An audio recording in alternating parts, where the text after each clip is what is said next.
হ্যাঁ, অনেকদিন পরে এখানে শুরু করলাম, মানে এখানে যাবো দিদির বাড়ি, বুঝছেন? শিলিগুড়ি মোর দিদির বাড়ি। তো দিদির বাড়ি এলাম, দিদির বাড়ি যাওয়া ব্লগ কোনোদিন বানাং নাই। তো যাই হোক, আজ মুই দিদির বাড়ি যান। তো এই যে বাড়ির গাড়ি চলে যাচ্ছে, তো গাড়ি চড়বো এলা আর কি। মানে অনেকে পিকনিক টিকনিক যাওয়ার কইছে, তো তাই মুই কছিলাম যে মাও বাড়ি এসে বাড়ি থেকে দেখেছে সবাই। তো পিকনিক যাওয়ার কইছে, তাই আমি না রে, পিকনিক তো মুই 2 একের মধ্যে 2 তারিখ শিলিগুড়ি যান, তাই সেই জন্য মোর পিকনিক যাওয়া হবে না। যাই হোক, শিলিগুড়ি যেহেতু মুই যান, তাই সেই জন্য সেখানে ব্লগ ট্লগ বানাইম। যাই হোক, তোমার দেখা পাবেন মুই কী জন্য যাওয়া দিচ্ছ। মানে দিদির বাড়ি যাচ্ছে পূজা পূজা পূজা ভাগিনার পূজা মানে মানসিক পূজা আর কি মানিছে, তার জন্য পূজা দিছে ভাগিনা। যাই হোক, একটা ভালো সফলতা অর্জন করছে, যে চাকরি পেয়েছে, চাকরি পাওয়ার জন্য আর কি পূজাটা দিচ্ছে।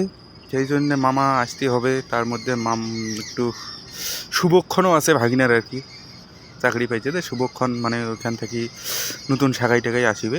সেই জন্য আমাকে যেতেই হবে।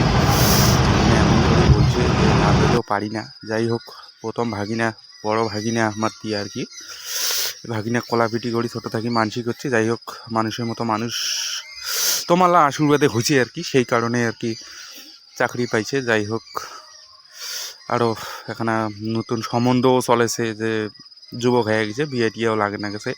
এই যে তৈ কইতে কইতে চলে এসলাম শিলিগুড়ি, এইটাই আমার দিদির বাড়ি। এই যে টাউনত দেখা পাচ্ছে, ছাদের উপর ছাদ। তাই আমার তো গ্রামের মানছি। এই যে দিদি ঘরে এটা বাড়ি, ছাদের বাড়ি। তো এইখান থেকে আর কি ভিডিওটা মুই সম্পূর্ণ আজই তোমাকে দেখান। মোর দিদির বাড়ির যে পূজা টুজা থাকি ধরি এভরিথিং সব কিছুই দেখামু। এই যে পূজা হয়েছে কালকে, কালী পূজা। তো এই যে পূজার এইখানে চলে আসছি। যাই হোক, পূজা তো হয়েছে, হয়েই গেছে। কালী বলে বৌমা আসছে, নতুন বৌমা। তো যাই হোক, আমার দুর্ভাগ্য দেখির পাই নেই।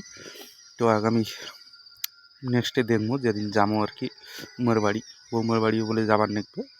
তো সেই কারণে এই যে ঠাকুর গিলাম দেখাংছে। এই যে এল্লে ঠাকুর কিন্তু হামা বাড়ির ছিল, বুঝছেন? এল্লে কানাইয়া ঠাকুর, এল্লে ঠাকুর আগত হামা বাড়ির ছিল। দিদি নিয়ে আসছে শিলিগুড়ি, যে হামা নাকি পূজা টুজা কম করবে মাও সেরকম। তো দিদি নিয়ে যাচ্ছে কানাইয়া ঠাকুর দুটা আগত হামা বাড়ির ছিল। তো যাই হোক, এই যে দেখা পাচ্ছে ঠাকুরের সব কিছু কইতে কইতে মেলা কথা কয়া ফেলাইলাম। ফেদলি তো হমা ভালোই বাড়ি। যাই হোক, জয় মা কালী, মার জন্যেই আসা এই জায়গায়। যাই হোক, মায়ের নমুনা বিশাল। এই যে দেখা পান যে আমার পুচকিখানা, মুই কলমগুলো ভক্তি দেখতো একটা, তাই কইতে কইতে ভক্তি দিবি বলে, এই যে দেখে ভক্তি দিয়ে দিল। যেমন খরচ তেমন আবার কোথাও ধরে, খুবই ভালো। শান্তশিষ্ট ছেলে, দুষ্টু।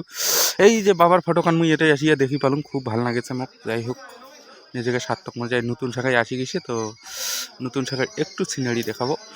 নতুন আমার জাইমু দিদি, নতুন সব কিছু দেখান। এই যে নতুন শাখায় আসছে, যাই হোক পরিবেশন হচ্ছে, তাই সেইখান থেকে একটু ভিডিও করে নিলাম। যাই হোক, ভিডিওটা সবগুলাই দেখাম আর কি, মুই যে যে কাজ করছুম আর কি মাংমু সবগুলাই দেখাম। এই যে নীলটা হচ্ছে আমার নয়া জামু, মানে হবু জামু। এই যে এটা আমার নিজের জামু। এই যে সবাই এক এক করে আত্মীয়, আমার দাদু। হ্যাঁ, এই যে দেখা পাচ্ছে, খুবই সুন্দর পরিবেশ। ওই যে কইতে কইতে এই যে দিদি খাড়া হয়ে আছে, এটা মোর নিজের দিদি, এটা হবু দিদি। হ্যাঁ, হবে আর কি দিদি।